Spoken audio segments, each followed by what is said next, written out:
আমি এইভাবে বলেছি যে আনফর্চুনেটলি হলেও, ব্যাপারটা আনফর্চুনেট, বাট ঢাকা ইউনিভার্সিটির বলতে আমরা যা বুঝি, স্বাভাবিকভাবে ইউনিভার্সিটির আনফর্চুনেটলি ইন্টারন্যাশনালি র্যাঙ্কিং এর মধ্যে পড়ছে না। র্যাঙ্কিং এর মধ্যে না পড়ার বোধহয় অন্য একটা মূল কারণ হচ্ছে যে আমরা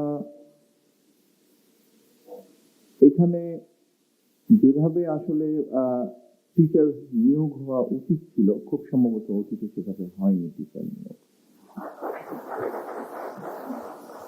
যেটা আমরা শুনেছি, দূর থেকে আমি যেটা শুনেছি বা যতটুকু দেখছি, পত্রপত্রিকা পড়েছি, এখানে পলিটিক্যাল বায়াসটাকে বোধহয় বেশি প্রায়োরিটি দেওয়া হয়েছে, অনেক বেশি বায়াস এটা এটা এটা প্রায়োরিটি পেয়েছে।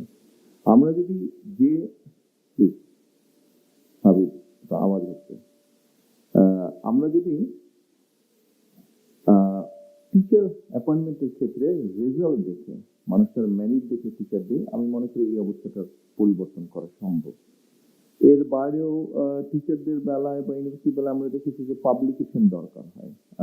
ডিন বা বিভিন্ন পদে যারা যান, বিভিন্ন রকম পাবলিকেশন, সাইটেশন, এই বিষয়গুলো বোধহয় থাকে, কিন্তু সেগুলোরও আমরা অ্যাবসেন্স দেখেছি। তো আমরা যদি এই প্র্যাকটিসগুলো শুরু করি অন্য বিশ্বের ভালো ভালো ইউনিভার্সিটিগুলোতে, যেভাবে সাধারণত হয়, টিচারদের যে একজন টিচার হলে উনি একসময় ডিন হবেন, একসময় বিভিন্ন ডিপার্টমেন্টের চার্জে উনি যাবেন, এগুলো ওনার একাডেমিক পারফরমেন্স বেশি হয়ে থাকে। এই বিষয়টা আমি রিসিসারকে অনুরোধ করব যে এই বিষয়গুলোকে যাতে আমরা সামনে গুরুত্ব আরোপ করি।